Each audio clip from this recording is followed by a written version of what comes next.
Manger les bonnes protéines en quantité appropriée peut presque faire des miracles dans votre corps. Cela peut aider à faire fondre automatiquement l'excès de graisse, favoriser la masse maigre bien sûr, et même sans essayer, réguler votre appétit sans le moindre effort, tout en boostant votre santé en même temps. Aujourd'hui, je vais vous dire quelles sont de loin les meilleures et les plus puissantes options des protéines à privilégier au quotidien, et aussi vous donner une idée de la quantité à consommer quotidiennement. Pour cela, je dois dire ici que comparer la force des protéines d'origine animale à la faiblesse des protéines d'origine végétale est comme comparer Batman avec Robin. C'est comme comparer Xena la guerrière avec Barbie et ses niaiseries. C'est comme comparer un Doberman avec un Chihuahua. C'est comme comparer une Ferrari avec un vieux taco. Les protéines d'origine animale sont incontestablement beaucoup plus complètes, hautement biodisponibles et naturellement plus appétissantes aux êtres humains qui n'importe quelle combinaison végétale. Il est temps de revenir à faire plus attention à notre palais et à nos instincts naturels aussi, ainsi qu'à l'ordre naturel de la nature.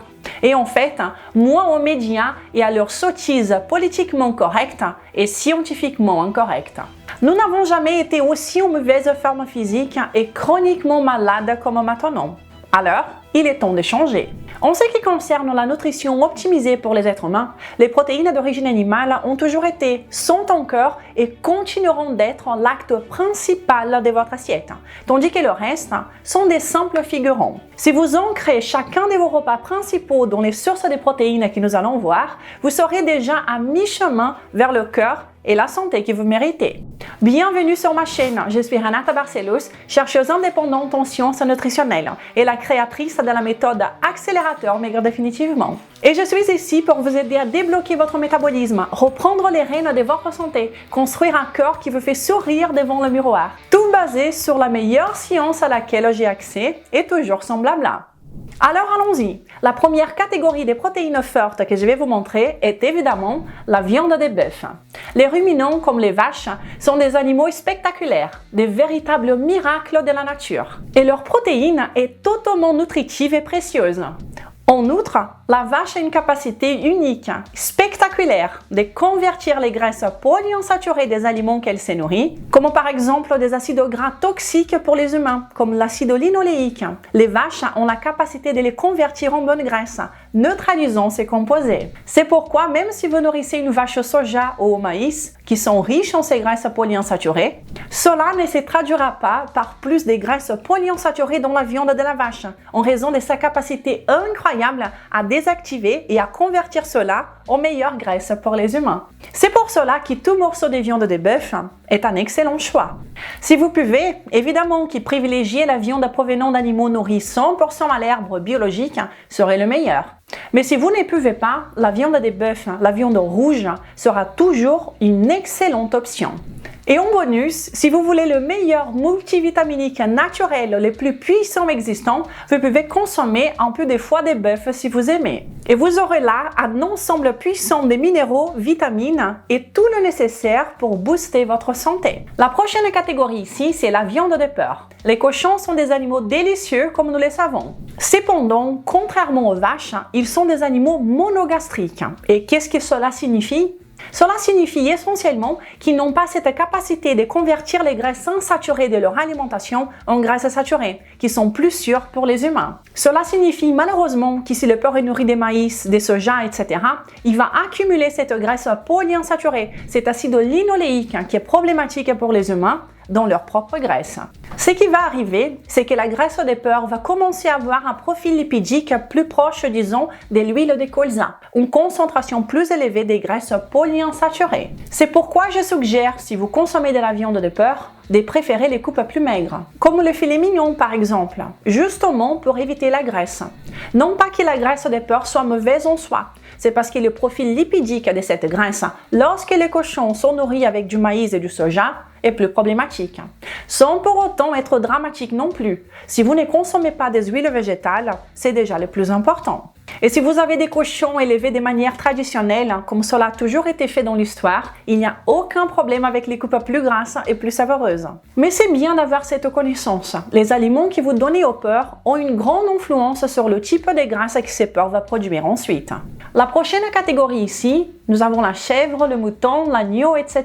Tous ces animaux ruminants sont également spectaculaires et ont cette capacité incroyable des vaches de convertir les graisses polyinsaturées en graisses plus stables et plus sûres pour les humains. C'est pourquoi tout morceau de ces animaux est très bienvenu. Sont des riches sources de protéines. La prochaine catégorie, les volailles, comme le poulet, le canard, la dinde, etc., sont également d'excellentes sources de protéines. Mais ici, vous avez le même avertissement que pour le porc. Dans le cas où ces animaux sont nourris au soja ou au maïs, leur graisse aura un profil lipidique un peu plus insaturé, sujet à préoccupation pour nous les humains. Si c'est le cas, je vous conseille de consommer de préférence les versions les plus maigres de ces animaux pour éviter la consommation excessive d'acide linoléique par exemple, cette graisse qui est pro-inflammatoire. Si vous avez accès à ces animaux de ferme nourris de façon traditionnelle, c'est génial. Consommez-les comme nous avons toujours fait dans l'histoire pendant des générations sans le moindre problème.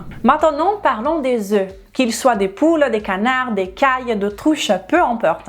Les œufs sont d'incroyables options de protéines avec des protéines hautement biodisponibles et une infinité de façons que vous pouvez consommer au quotidien. Et ici, toujours la même chose. Si vous pouvez acheter un œuf de meilleure qualité, des fermes biologiques, génial, c'est mieux encore. Et cela aura un profil lipidique encore meilleur. Mais pas de problème si vous consommez les œufs traditionnels.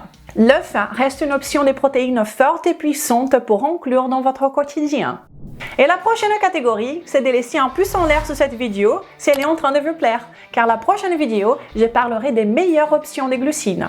Et oui, et ensuite des options des graisses. Vous aurez le tout, n'est-ce pas? Vous saurez donc quelles graisses, quels glucides, quelles protéines utiliser dans votre stratégie d'alimentation pour que vous puissiez atteindre vos objectifs. Donc, si vous n'êtes pas encore abonné à la chaîne, profitez-en et abonnez-vous maintenant pour ne pas manquer les prochains contenus. Je vous invite également à télécharger le guide gratuit Je débutante pour maigrir définitivement et à me suivre sur Instagram. On va parler des produits laitiers de qualité. Donc, du fromage de qualité, de la crème, du lait, du yaourt de qualité nature sont d'incroyables options de protéines aussi, si vous les digérez bien et si vous les tolérez bien. Les poissons, évidemment, sont aussi d'excellents et délicieux apports en protéines animales. Les précautions ici concernent davantage l'accumulation des métaux lourds dans des grands poissons comme l'espadon, le thon, le requin. Donc, prenez un peu de soin à cet égard. Et aussi en ce qui concerne l'accumulation des graisses polyinsaturées qui peuvent aussi être problématiques dans les poissons gras comme le saumon par exemple. Quand ce saumon est élevé en ferme d'élevage, vous savez, il est délicieux, très gras en fait. Beaucoup plus gras qu'un saumon sauvage si vous comparez les deux. C'est très différent l'un de l'autre. Et cette graisse des poissons d'eau froide tend à être également assez polyinsaturée, aussi à cause de la façon de laquelle ils sont élevés. Donc faites attention à cette question. Les types de graisses que vous consommez sont très importants pour définir votre santé, votre faim comme je l'ai dit, la tendance à prendre du poids, à maigrir. Et aussi je parlerai plus de cela dans la vidéo sur les graisses. Donc, soyez prudents. Prenez ces précautions et profitez de cet univers des poissons que nous avons disponible pour nous, qui sont une source délicieuse de protéines. Et remarquez qu'en général, en ce qui concerne les protéines, la protéine est un excellent régulateur naturel d'appétit. Parmi tous les macronutriments, les graisses, les glucides, les protéines, ces dernières sont celles qui rassasient le plus. La prochaine catégorie, les fruits de mer, certainement. Nous avons une infinité de formes disponibles pour nous. Les fruits de mer sont hautement nutritifs, très denses en micronutriments, en minéraux utiles pour nous, et évidemment aussi des bonnes sources de protéines. Donc les crevettes, les moules, les coques, les homards, le crabe, le pulpe, etc. Ensuite, les viandes de gibier de tout type. Si vous avez accès à cela, c'est très bien. Le gibier en général sont des viandes de haute qualité comme source forte de protéines. Et maintenant, quelques protéines bonus que vous pouvez envisager si vous avez besoin de compléter ce que vous consommez. Donc, par exemple, un whey protein de haute qualité peut être bienvenu quand il n'y a pas d'autres absurdités ajoutées dedans, bien évidemment. Quand il est pur et de bonne qualité, c'est une bonne option. Une autre chose, la gélatine peut aussi être très utile, ainsi que le collagène hydrolysé, qui est une forme plus digeste. Généralement, le collagène est plus facile à digérer que la gélatine. Beaucoup de gens s'en sortent beaucoup mieux avec le collagène hydrolysé qu'avec la gélatine. Donc, ce sont 3 options que vous pouvez envisager d'ajouter dans votre alimentation au cas où vous auriez besoin de la compléter. Mais en général, ce n'est pas obligatoire et souvent pas nécessaire si vous basez votre alimentation sur toutes ces autres catégories dont je viens de vous parler. Et maintenant, combien consommer des protéines quotidiennement? En général, je recommande une consommation minimale de 1,6 g de protéines de qualité par kilo de poids idéal par jour. Cela divisé, je suggère, en 3 principaux repas tout au long de votre journée. Cela peut varier considérablement aussi selon votre objectif, votre taille évidemment, votre niveau d'activité physique aussi. Mais comme règle générale, puisque je parle à beaucoup de gens ici en même temps, au moins 1,6 g de protéines par kilo de poids idéal par jour est une quantité raisonnable que nous voyons basée dans la littérature scientifique. Et évidemment, si vous voulez mon aide pour faire cela, calculer cela, faire tout pas à pas, une phase à la fois, avec un focus principal sur la perte des poids, avec des exemples de menus, le pas à pas de chaque repas, jour après jour, avec des photos de mes propres repas comme exemple, avec des listes d'aliments, avec des cours et tout ce dont vous avez besoin pour réussir, vous pouvez devenir un accélérateur ou une accélératrice en rejoignant mon programme Accélérateur Maigrir définitivement pour essayer sur vous-même sans aucun risque et voir le pouvoir de ces programmes de vos propres yeux. Entrez maintenant sur accélérateur-md.fr. Et si vous voulez savoir à quoi vous pouvez prétendre lorsque vous adoptez une alimentation forte, regardez ces cas de succès. La solution, écoutez les conseils de Renata comme j'ai fait depuis un an. Moins 20 kilos. Un grand bravo à vous pour ces super résultats. Je suis super contente pour vous. Et encore une fois, si vous voulez mon aide pas à pas pour mettre en œuvre la méthode métabolique de perte des poids, avez-vous déjà essayé une méthode métabolique pour maigrir?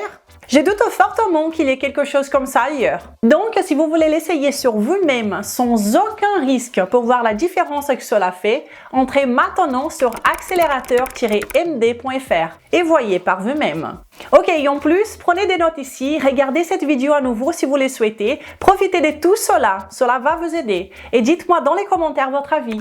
On se parle dans la prochaine vidéo quand je parlerai des glucides. Je vous embrasse. Ciao!